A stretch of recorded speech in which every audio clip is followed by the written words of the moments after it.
إن الحمد لله نحمده ونستعينه ونستغفره ونعوذ بالله من شرور أنفسنا ومن سيئات أعمالنا من يهده الله فلا مضل له ومن يضلل فلا هادي له وأشهد أن لا إله إلا الله وحده لا شريك له وأشهد أن محمدا عبده ورسوله يا أيها الذين آمنوا اتقوا الله حق تقاته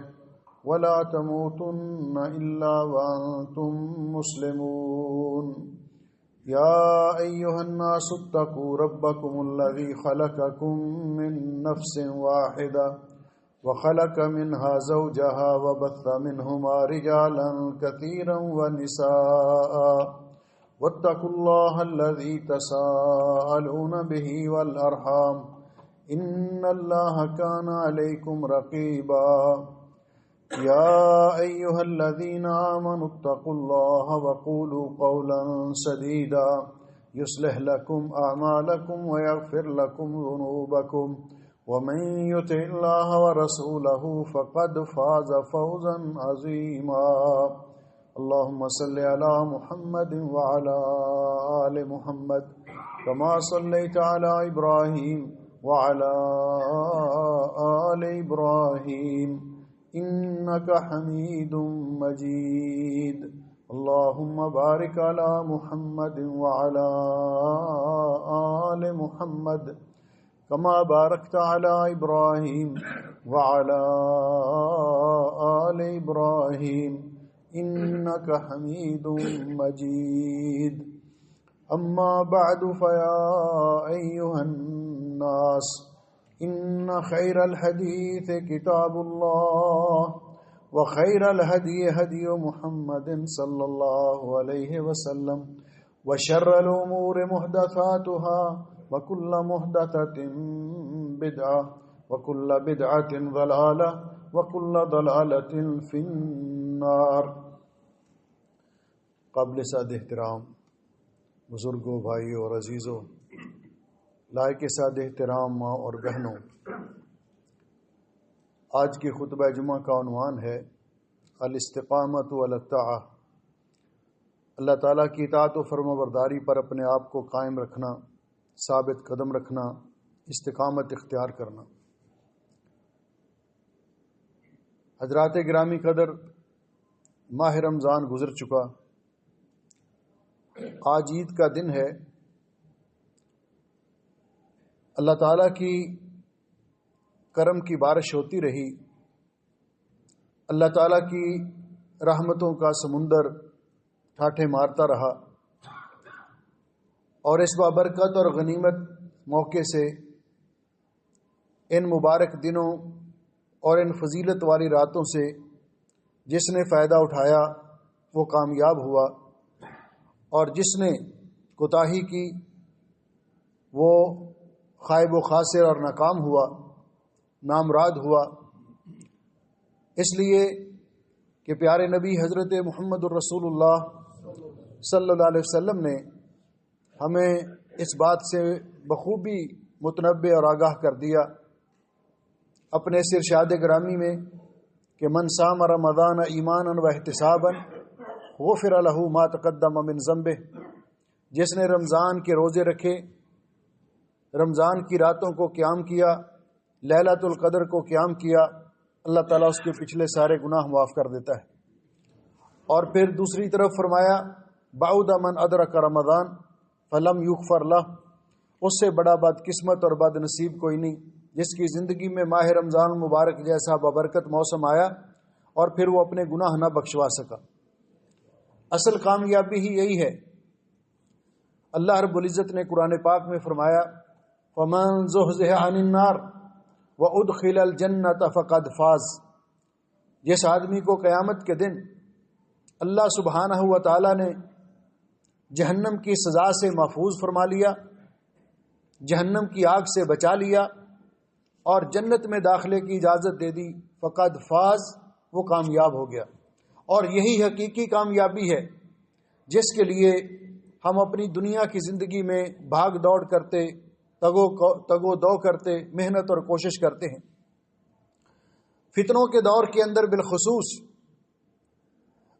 استقامت اختیار کرنا، اللہ تعالیٰ کی عبادت کرنا، دین پر استقامت اختیار کرنا،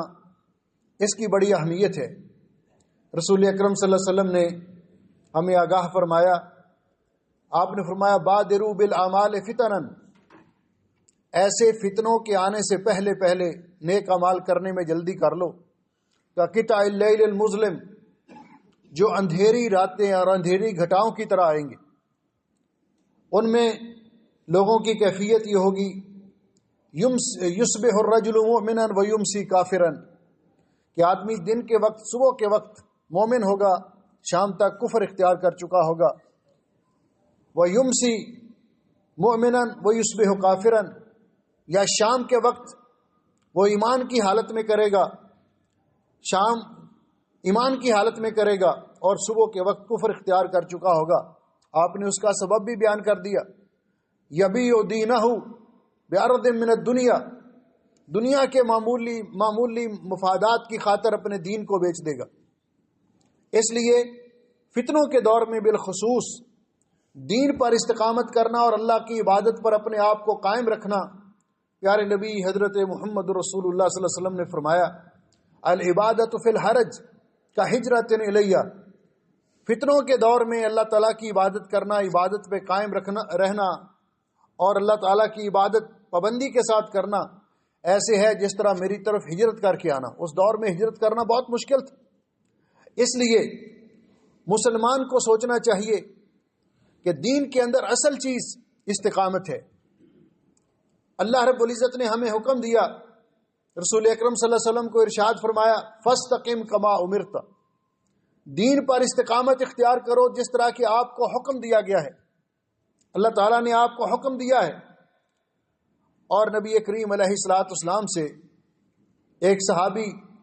حضرت سفیان ابن عبداللہ ثقفی، انہوں نے سوال کیا، اے اللہ کے رسول صلوات اللہ وسلام علیہ، قل لی فی الاسلام قولا، اسلام کے اندر مجھے کوئی ایسی بات بتلائیے لا اسأل عنہ بعدک، کہ مجھے پھر کسی اور سے کچھ پوچھنے کی ضرورت نہ پڑے۔ تو آپ نے فرمایا، ایک ہی بات فرمائی، آپ کو جوامع الکلم عطا کیے گئے، تو آپ نے فرمایا قل آمنت باللہ ثم استقم، اس بات کا اقرار کرو کہ میں اللہ پر ایمان لایا، پھر اس پہ پکے ہو جائیے۔ دنیا کے اندر فتنے، طوفان، طرح طرح کی مصائب اور مشکلات آئیں، لیکن آپ کے ایمان کے اندر کوئی تزلزل پیدا نہ ہو، آپ کے ایمان کے اندر کوئی کمی واقع نہ ہو، ایسا اختیار کیجئے۔ یہ استقامت کہ اللہ تعالیٰ انسان کو نیکی کرنے کا موقع عطا فرمائے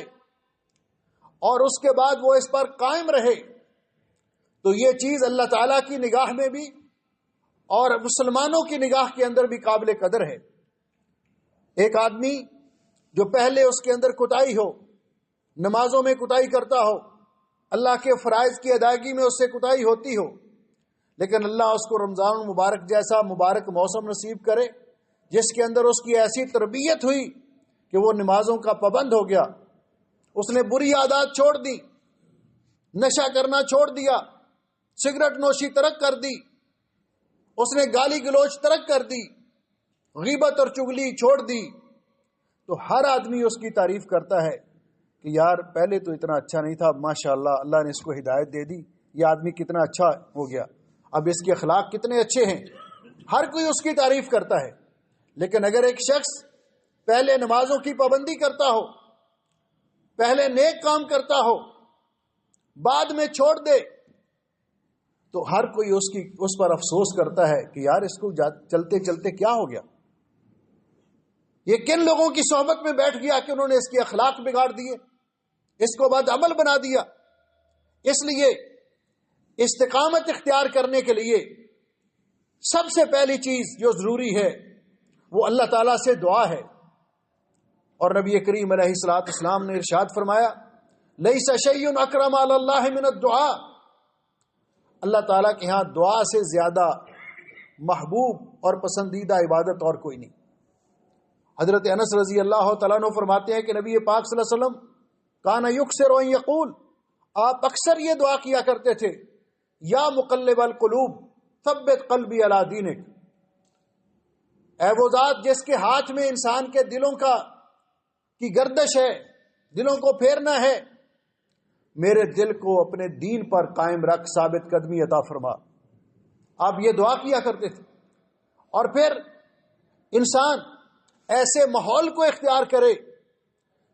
جس ماحول سے اس کے دل کے اندر نیکی کا شوق پیدا ہو، نیکی کا جذبہ بڑھے،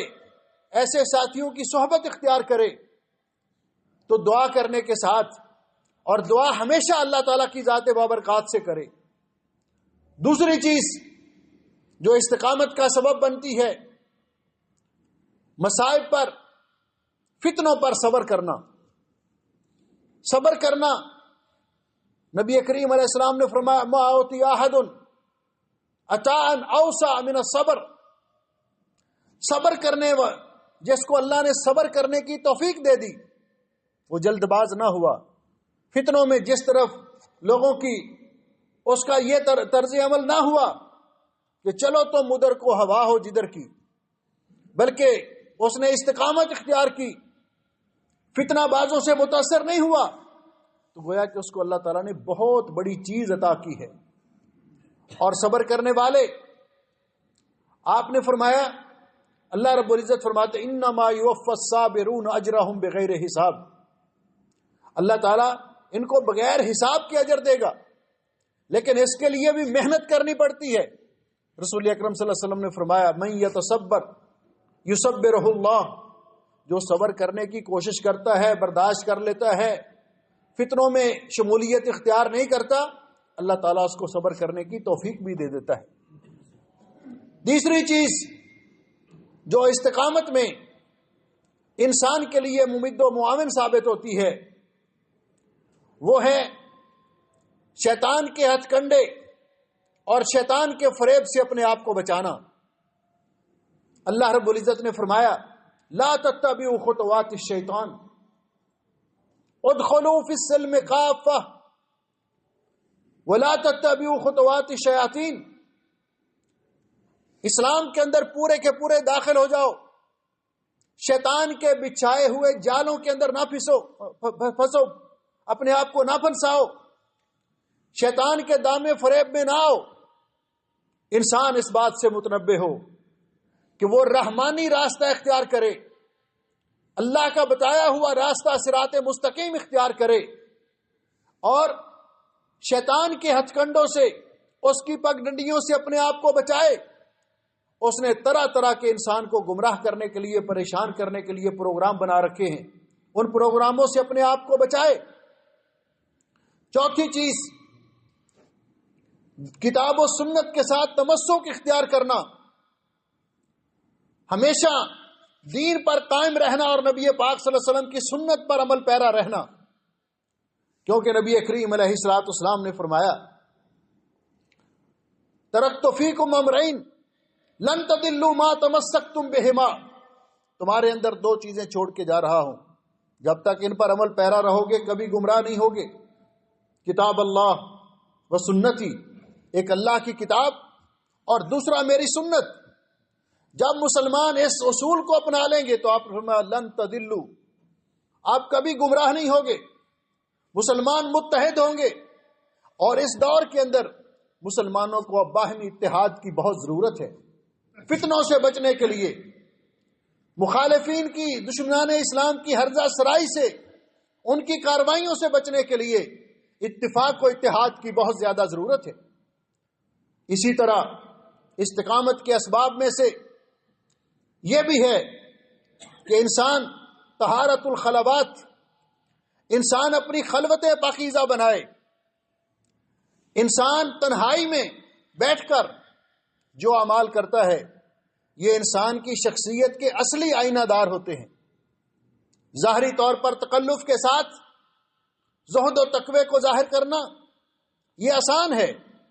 لیکن اصل انسان کی پاکیزگی اور طہارت یہ ہے کہ وہ جس طرح سامنے لوگوں سے گناہوں سے بچتا ہے، جب تنہائی میں ہو، خلوت میں ہو، تو گناہوں سے اور زیادہ بچے۔ نبی کریم علیہ السلام نے فرمایا کہ میں ایسے لوگوں کو جانتا ہوں میری امت میں سے جو میرے بعد میں آئیں گے، اتنے اعمال لے کر آئیں گے، حضرت ثوبان رضی اللہ تعالیٰ عنہ کی حدیث، کہ جس طرح کا جبال تہامۃ بیضن، کامثال جبال تہامۃ بیضن، تہامہ علاقہ سعودی عرب کے جنوب کا علاقہ، اس کے اونچے اونچے فلک بوس پہاڑ ان کی طرح اعمال لے کر آئیں گے۔ فَيَجْعَلَهَا اللَّهُ هَبَاءً مَنْثُورًا، اللہ تعالیٰ ان کو ریت کے ذرات بنا کر اڑا دے گا، ان کی کوئی قدر و قیمت نہیں ہوگی۔ اللہ کے رسول کیوں ایسے ہوگا؟ خابوا وخسروا، یہ تو نامراد اور ناکام ہوئے، کیوں ایسے ہوا؟ کہا یہ وہ لوگ ہوں گے تمہارے جیسے عبادتیں بھی کرتے، ولیکن اذا خلوا بمحارم اللہ انتہکوها، جب یہ اکیلے ہوتے، تنہائی میں ہوتے، تو اللہ کی حرمتوں کو پامال کرتے۔ انسان اپنی خلوتوں کو پاکیزہ بنائے، یہ چھوٹے چھوٹے گناہ ان کو معمولی سمجھ کر اختیار کرنا، لا تحقرن صغیرۃ فإن الجبال من الحصى، چھوٹے گناہوں کو معمولی نہ سمجھو، جو چھوٹے چھوٹے سنگریزے مل کر پہاڑ بن جاتے ہیں۔ اسی طرح استقامت کے اسباب میں سے ایک سبب یہ بھی ہے کہ ذکر اللہ، کثرت کے ساتھ اللہ تعالیٰ کو یاد کرنا۔ اس لیے کہ اللہ تعالیٰ فرماتے فاذکرونی اذکرکم، تم مجھے یاد کرو میں تمہیں یاد رکھوں گا۔ الا بذکر اللہ تطمئن القلوب، اللہ تعالیٰ کے ذکر کے ساتھ دلوں کو اطمینان ملتا ہے، کثرت کے ساتھ اللہ تعالیٰ کا، اور اللہ نے حکم دیا ہے یا ایھا الذین آمنوا اذکروا اللہ ذکرا کثیرا وسبحوہ بکرۃ وأصیلا، اللہ تعالیٰ کو بہت زیادہ یاد کرو۔ اس لیے بعض سلف نے کہا ہے کہ 4 چیزیں انسان کو اپنی زندگی کا لازمی حصہ بنا لینے چاہیے۔ پہلی چیز ذکر اللہ والاستغفار، اللہ کا ذکر کرنا، استغفار کرنا، والدعاء، اللہ تعالیٰ سے دعا کرنا۔ ذکر اللہ، استغفار، دعا، اور اللہ تعالیٰ سے اپنے گناہوں کی معافی مانگتے رہنا۔ چھٹی چیز یا جو نمبر اس کا چل رہا ہے کہ قرآن پاک کی تلاوت کثرت کے ساتھ کرنا۔ انسان جب قرآن پاک کو اپنا حرز جان بنا لیتا ہے تو نبی کریم علیہ الصلوۃ والسلام نے دعا فرمائی، اللہم اجعل القرآن العظیم ربیع قلوبنا ونور صدورنا وجلاء احزاننا وذهاب همومنا، قرآن پاک کو کثرت کے ساتھ، اور آپ نے فرمایا ان هذه القلوب تصدع كما يصدع الحديد بالماء، ان دلوں کو زنگ لگ جاتا ہے گناہوں کا جس طرح لوہے کو پانی کے اندر زنگ لگ جاتا ہے۔ صحابہ کرام نے پوچھا وما جلاؤها یا رسول اللہ، اللہ کے رسول ان کو صفائی پھر کیسے ہوتی ہے، نکل کیسے ہوتا ہے؟ تو فرمایا جلاؤها تلاوت القرآن وکثرت ذکر الموت، قرآن پاک کی تلاوت کرنا اور موت کو ہمیشہ یاد رکھنا۔ اسی طرح جب انسان یہ امور اختیار کرتا ہے اور انسان یہ سمجھ لے کہ اللہ رب العزت نے حکم دیا ہے کہ وَاعْبُدْ رَبَّكَ حَتَّى يَأْتِيَكَ الْيَقِينُ، موت تک انسان کو عبادت سے چھٹی نہیں ہے۔ جس طرح رمضان المبارک کے اندر مسجدیں آباد تھیں، لوگ پابندی کے ساتھ نمازیں پڑھتے تھے، یہ طریقہ کار رمضان کے بعد بھی جاری رہنا چاہیے۔ نمازیں 5 پابندی کے ساتھ ادا کرنا، قرآن پاک کی تلاوت کرنا، نفلی روزے رکھنا۔ مثال کے طور پر آپ نے فرمایا من صام رمضان ثم اتبعہ ستا من شوال، جس نے رمضان کے روزے رکھے پھر اس کے بعد شوال کے 6 روزے رکھے، کانا کا صیام دہر، گویا کہ اس نے سال بھر کے روزے رکھے۔ ایام 20 کے روزے، یوم عرفہ کا روزہ، یوم عاشورہ کا روزہ، یہ جو روزے ہیں نفلی روزے، ان کا بھی اہتمام کرنا چاہیے۔ قیام اللیل کے لیے رات کو اٹھنا،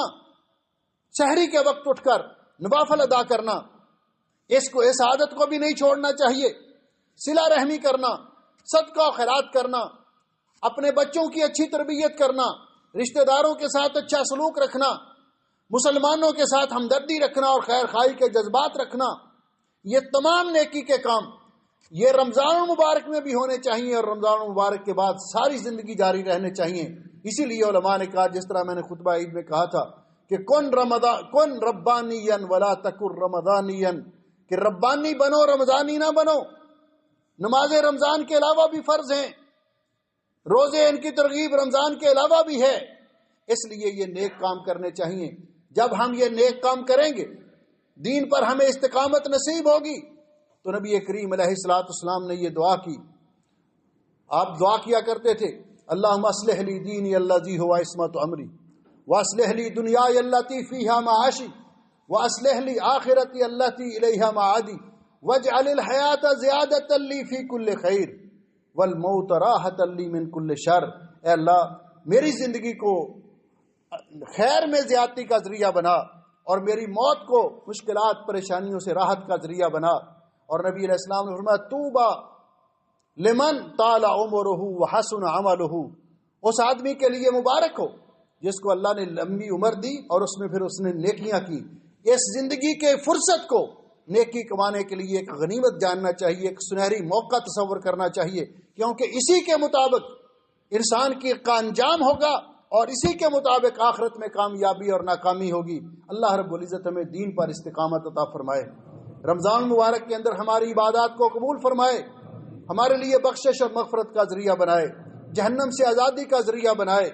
دنیا اور آخرت میں اللہ تعالیٰ سعادت عطا فرمائے۔ اقول قولی ھذا استغفر اللہ لی ولکم ولسائر المسلمین من کل ذنب واتوب الیہ فاستغفروہ انہ ھو الغفور الرحیم۔